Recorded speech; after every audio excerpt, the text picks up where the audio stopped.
New emails show that Hunter's team asked for a big favor from VP Joe Biden. And this was all about access. Remember that Hunter allegedly was traveling around the world selling the Biden brand, and Devon Archer was somebody who communicated that scheme. But now new emails have come out from America First Legal, and they put together a nice summary of exactly what is happening here. They tell us that new Hunter Biden emails obtained by America First Legal from a lawsuit against the National Archives shows over 1,000 emails between Rosemont Seneca, which was one of Hunter's companies, and the office of the vice president. And we've had many conversations here about all of the mounds of evidence that exist connecting the two, and how none of Hunter's affairs would have ever happened but for Joe Biden. He would not have been able to do anything that he was doing but for his daddy and access to his daddy. But now we've got new details about how deep this went. We got America First. They got 3 more tranches of emails. They got 7 productions now that are posted on their website from the National Archives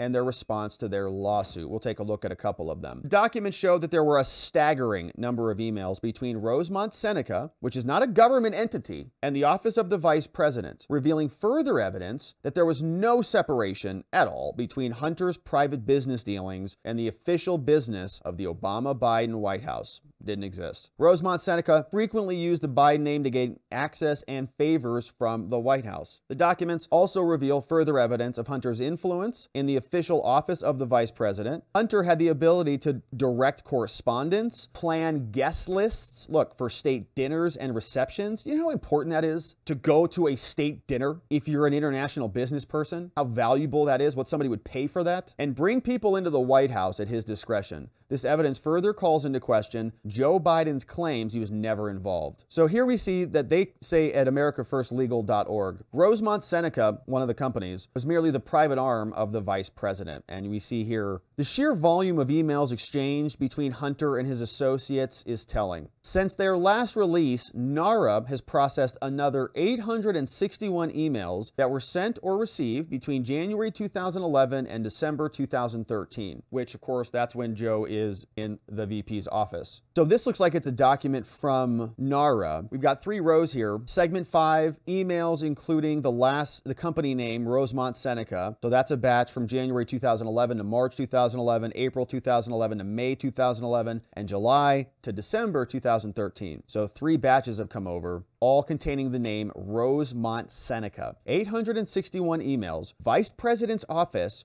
Hunter's company. Joe Biden said that they never talked about any of this stuff, or that they called and talked about the weather. So what are all these emails for? The vast majority of these emails consisted of direct communication between Rosemont Seneca employees, including Hunter Biden, and the office of the vice president. Contrary to Joe Biden's claims that, and we've heard this clip many times, that there's an absolute wall between the two. I absolutely never talked to him, just like I did with my son, Beau. The White House asserted executive privilege to withhold 200 emails in their entirety. Okay, so what we're going to go through, we're going to see there are some redactions in them, but they're also not giving them documents. They say that release of those 200 emails would disclose confidential advice between the president and his advisors, or between such advisors. And so this is all of the justifications they use for hiding stuff. So they'll redact stuff, right? A1, usually we'll see the subsections listed. Or P1, national security, they'll redact it. P2, relating to the appointment of a federal office, redacted. Violate a federal statute, redacted. Disclose trade secrets, confidential information, presidential advice, or unwanted invasion of privacy. That's the A6 of the PRA. And we see that often a lot as a B6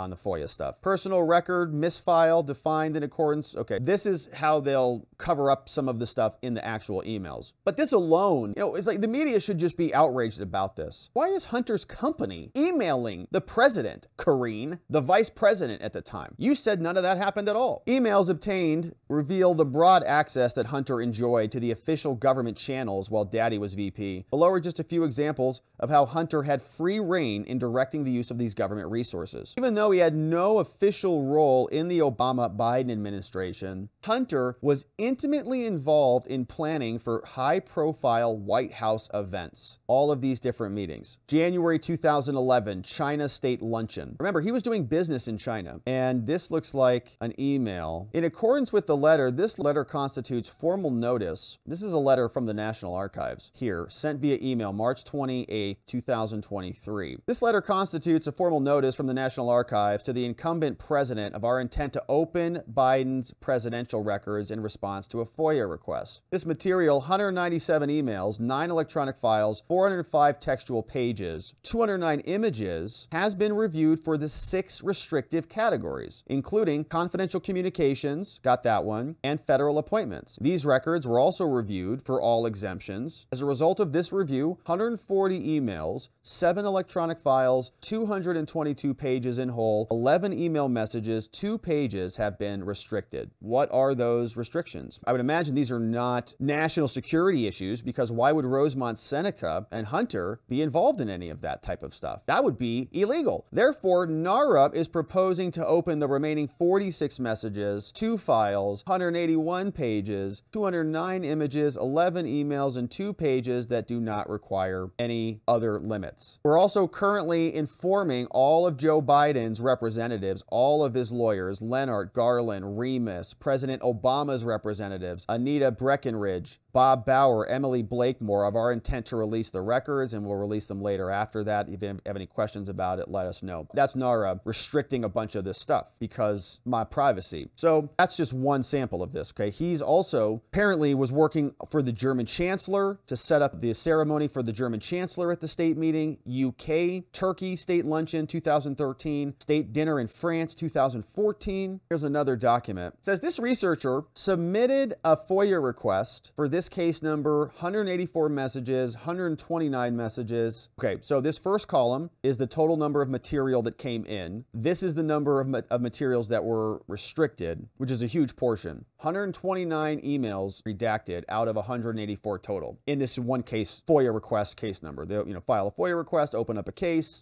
do the search for the scope of the inquiry, gather the materials, process it for restrictions, and then give them a summary. This researcher submitted a FOIA. The VP records to be opened are email messages from just a couple months. Look at that. It's just 2 months. January, February, March, depending on the dates, right? Maybe it's 3 months. That includes the company name Rosemont Seneca. So 184 messages, let's say from 3 months, from January to March 2011, and 184 of those emails, 129 of those are redacted. It's a lot of emails, like 184 total over 3 months. There are emails from Amtrak's VP requesting that Joe Biden attendance at his dedication ceremony at Wilmington Station, and emails from Hunter related to a request for VP's signature on a photograph. So Hunter's getting daddy's autographs to give to his friends. And that was just that one batch. Okay, so 184 emails over 3 months, the one batch. Vast majority of those are restricted. This next batch is from April to May. Okay, but that's a full year. April 2011 to May 2012. So emails slowed down a little bit, much slower pace. 407 emails in that period, 235 messages in whole just gone. Can't even see them. Those messages include that Hunter Biden attended and requested tickets for guests.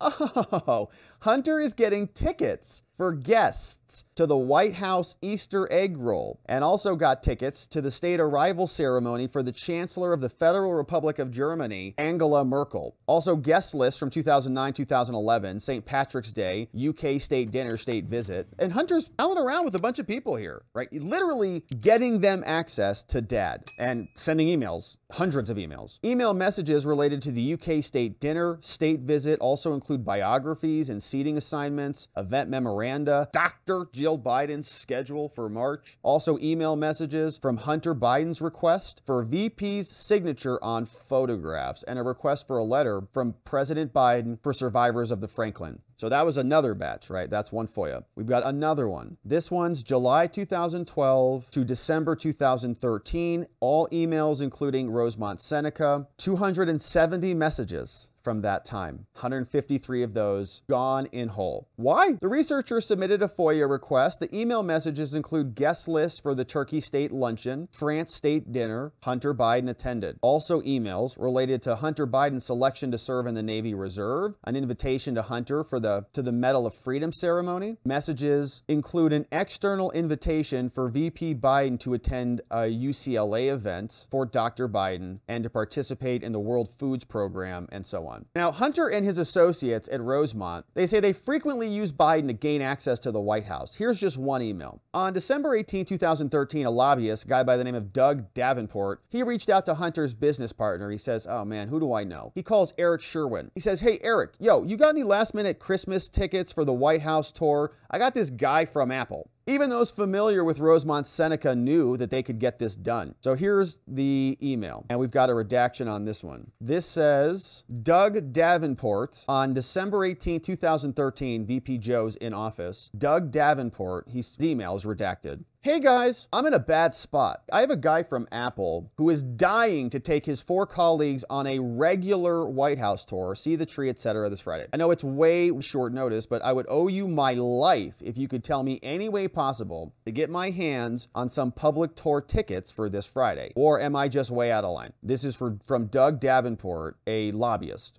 Please consider the environment before printing this email.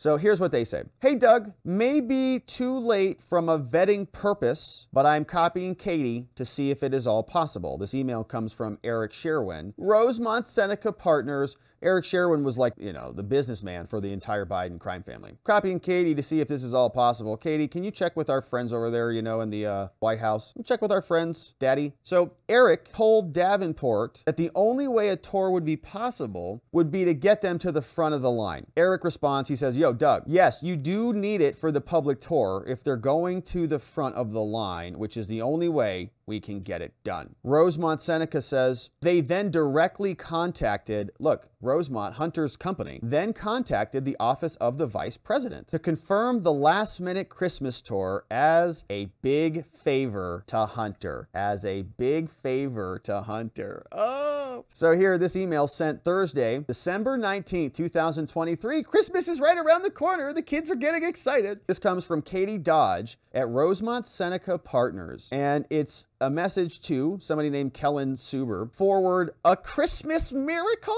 Katie says, this group of 5 will do the Saturday tour at 2, if you can get them in. They're the ones who are trying for tomorrow. Look at this. Big favor for Hunter. Big favor for Hunter. Oh, man, Hunter just cares about kids and their parents, taking them on a jolly old tour of the White House. What a nice guy. When would you be able to confirm, says Katie. This is gonna be a big favor for Hunter. We need to get it done, you know, because Hunter's probably gonna get paid some money for introducing this family, whoever they happen to be, and getting him on this tour. So on another occasion, Hunter asked specifically for a White House tour for his business associate at the Third Point. Hunter and his associate were invested with Third Point, a hedge fund founded by Democratic billionaire donor called Dan Loeb. Emails from the Hunter Biden laptop revealed that they were helping Dan and Third Point raise billions of dollars from China's sovereign wealth fund called CIC, right? So Hunter is literally in business with these people and then wants to get them access to the White House. And he does it by leaning on his daddy because he's got access to the White House. Here's the message and the email. It says the following. On June 14, 2013, Josh Targoff, down here, Chief Operating Officer, says, my daughter and her mother are going to DC, redacted, on August 10th through 14th. Is there any chance they can see the White House while they're there? Let me know, and thanks in advance. Josh sends that over to Hunter. Can you send dates of the trip and the social security numbers and the date of birth? I'll try to set up a West Wing tour if it's possible. Robert Hunter Biden in 2013. Oh, that's interesting, man. Daddy's got access to these guys. And this is a business deal, and they're trying to go generate a bunch of money from the Chinese. Incredible. If this is the stuff that's happening above board, this is the stuff that we can see that they'll actually release and send to us, and you can say, that's Rob. It's just, you know, it's just an innocent old invitation. It's just his Apple buddy. And this is all just innocent stuff. Well, of course, I would point you to the other evidence, all of the other evidence that rebuts that, you know, like 600 plus pages chronicling 400 different violations written by Marco Polo, USA.org, the Marco Polo crew, and Garrett Ziegler. trailer. There are mounds of evidence. This is just the G-rated stuff, right? And this is just little access stuff. And access is very, very expensive, and Hunter knows that. Hunter frequently requested official correspondence from the office of the VP and involved his team as well. The Rosemont Seneca team, at Hunter's direction, reached out to the office of the Vice President Correspondence Director to obtain a letter for an associate. During this exchange, Hunter's assistant welcomes the new White House staffer to the team. Let's take a look at this one. From Hunter, forwarded from Hunter to Katie Dodge at Rosemont Seneca. H. Biden to K. Dodge. Hunter says, remind me please to send to White House, where my daddy works. Please remind me to send this to the White House, making sure I got these in order. So then Katie, 2 days later after that, says to Jillian Duty, copying Eric Sherwin, the Biden family businessman. Katie says, hey, Jillian, hope you're having a great summer. Eric tells me that you have, quote, moved up in your job. Congratulations. Please see the request below. It is important to Hunter to have a letter written. Let me know if there was someone else I should send it to. She responds, hi, Katie. I've CC'd Carrie, the new correspondence director who can take care of this request for you. Talk to you soon. Thank you both. Welcome to the team, Carrie. Katie. Thanks, Katie. I'm happy to take care of this for you. Oh, you see what's going on here, don't you? So this is curious. Hi, Jillian. And I can't see what this email address is, which is why there's a little bit of a disconnect here. And I'm wondering if this is, let's see what they said it was. The Rosemont Seneca team at Hunter's direction reached out to the vice president to get a letter for an associate. Hunter's assistant at Rosemont Seneca welcomes the new White House staffer to the team. Yeah, so I was trying to see who that Jillian person is. So we know certainly who Carrie is. So Jillian Duty gets the email. Hi, Jillian. Eric tells me you've moved up. Congrats. Let me know. Hunter wants a letter written. Jillian forwards it over to Carrie. Carrie now sends her letter, look at this, from her email back from the office of the vice presidency. So Carrie works for the vice president's office in the executive office of the presidency. And look what happens here. Katie from Rosemont Seneca says, welcome to the team, Carrie. Welcome to the team. What team? Katie, you work at Rosemont Seneca, obviously. Carrie works at the White House.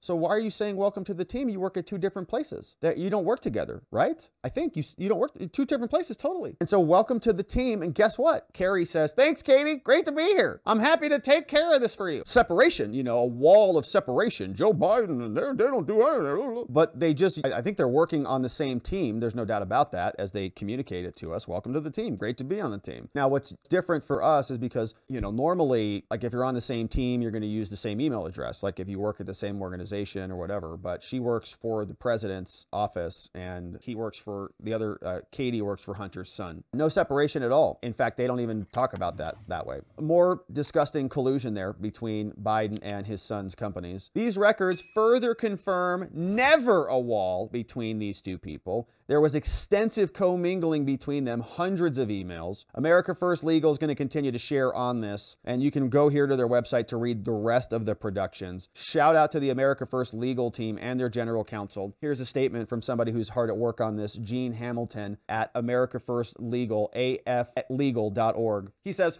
these records provide even more evidence that no daylight existed between Hunter and the vice president. This evidence that is accumulating against the Biden family's malfeasance is staggering. America First will continue to put the pieces of this puzzle together and expose the truth to the American people. Signed by Gene Hamilton. Shout out to Gene Hamilton. Shout out to America First Legal and this outstanding work. On the same team, working from two different entities, America First Legal blowing the lid on all of that. And so the question is going to be, what are the Republicans going to do with this? They know it's out there. These are other entities getting this from FOIA requests. But what is our Congress getting and what is our Congress doing? This is the House Ways and Means Committee Chairman Jason Smith explaining his take on this, what they are up to. So the big question for Congress moving forward is, are they going to start this impeachment inquiry? That's not an impeachment, but it's an inquiry to give you more power to actually issue subpoenas to get the documents that Congress wants. How do you see this playing out, and what is the problem and the challenge that you're going to have if the government isn't funded at the end of September? You know, Jason, Jason, we've said all along that we're going to follow the facts and see where they're leading. They're continuing to lead to President Biden. Moving towards an impeachment inquiry will help give us stronger tools to continue this investigation. Myself, Jim Jordan, and Jamie Comer have been stonewalled so many times by this administration, whether it's the Justice Department, the IRS, the FBI, and continuing to get more information and bringing people forward to answer questions that have to be answered. If funding is stalled, if there is a government shutdown, that would stop all of these investigations. That's absolutely the wrong thing. The American people deserve a government that's working for them, and we have to continue these investigations. So I can kind of hear where that's going.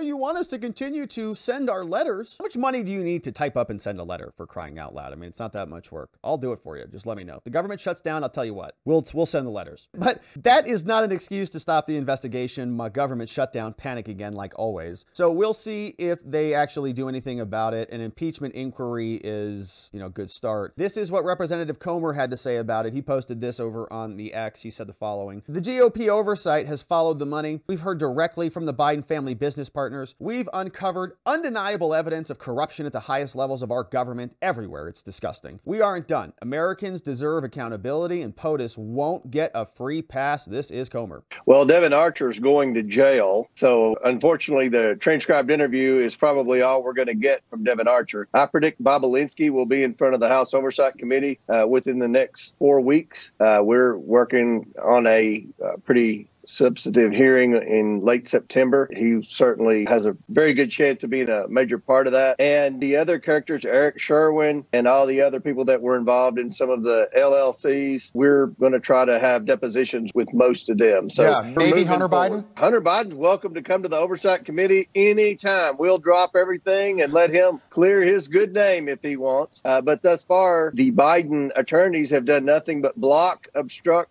and intimidate. I wouldn't expect to see Hunter Biden anytime soon, but he has an open invitation to come before the House Oversight Committee. I want to read your statement. You claim that, quote, then Vice President Joe Biden abused Air Force Two by allowing his son to jet set around the world to enrich the Biden family. Another example of the VP abusing public office for his family's financial gain. Basically, that Hunter was riding shotgun with his dad on Air Force Two.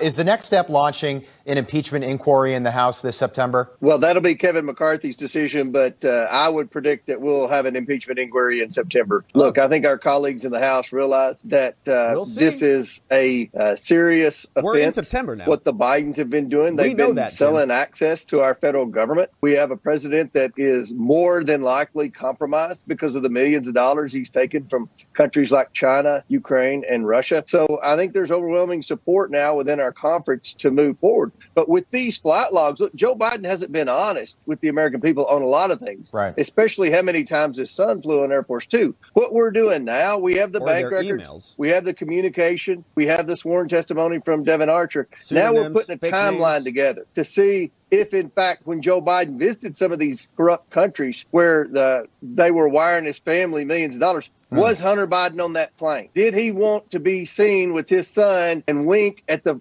corrupt foreign nationals and say, look here, we're a team. This is a team. You wire that money to my son, you're wiring it to me. Wink, wink. Yep. Because that's what it appears has been going on, especially when he was vice president. Okay, I've got to ask this because this has got to be part of the calculus. And you're one of the most prominent Republicans in the House, and you're close with Kevin McCarthy. What if the House does move forward? And again, we're 15 months away from Election Day. What if you move forward in the House, impeach Biden, fail in the Senate, rally Democrats around Biden, much like we're seeing with the Trump indictments, and help Biden get reelected in the process next fall? Is that part of the calculus? Yeah, every single time Trump gets indicted, his poll numbers go up and everybody's rallying around him. And you don't want to cause that same reaction on the Democratic side. There's a phrase that when your enemy's falling down, get out of the way. If your enemy's making a fool of himself, you don't have to say much of anything. You just kind of have to sit there, kind of sit on your hands and let it go. And they're running around right now screaming about Ukraine and Bidenomics while the country is really feeling a pinch. So it is a good question. On the one hand, you want some action. You get kind of tired of the Republicans talking all the time, where, one side feels like it's getting knifed every morning with a new indictment or partisan prosecutor, what do we do now from the Republican side? And we've long said here, if the Republicans don't turn up the volume a bit, they're going to get muted out by the Dems. Well, that's a concern. That's been the concern for many of the moderate Republicans all along. Look, when the Republicans impeached Clinton, they lost the majority. When the Democrats impeached Trump, they lost the majority. Right. So that's the legitimate concern. I know a lot of conservatives pull their hair out. Why isn't the House impeached Biden? Because in my opinion, he has committed multiple impeachable offenses. And the fact that his family has committed all these crimes, if he didn't know, like the media wants to say, then shame on him. Shame on him for letting them fly on Air Force Two, for letting them fly on Air Force One, for living in the White House. I think both of his adult children are living in the White House right now. I mean, this is unacceptable behavior by the leader of our country. So the one concern has been that these impeachments have consistently backfired on the party in power. So we're trying to be careful. My job isn't to impeach. My job is to get the facts to the American people. And it's like pulling teeth. But I think most people would agree. About every 2 weeks, we disclose more information to the American people. 2 weeks ago, no one knew about the pseudonyms. No one knew there were 5,400 pseudonyms. Yeah, why would you sign emails with a fake name, one of three fake names? No one's given me an answer to that, by the way, and nobody does it in their private life unless they're trying to hide something. They're not really asking many questions about that either. You know, a lot of people have gone silent all of a sudden, like the Dan Goldmans, for example. He used to, well, Hunter and Devin came out. Remember, after the Devin release, he came out and he was really splicing different statements from Devin Archer to resituate those for his narrative. But now, you know, a lot of this evidence, it's like, oh, so why does he need 3 different pseudonyms in thousands of emails there? Dan, you want to explain that to us? You can't, because it is corruption. And you know it, we know it, everybody knows it. Now have 1,000+ more emails from Rosemont Seneca, Hunter Biden, using his access for his business deals, no doubt about it. And we will continue to cover, my friends. Thank you for subscribing wherever you're watching this. Thank you for liking this video, and we'll see you the next time we get another drop on the Biden crime family.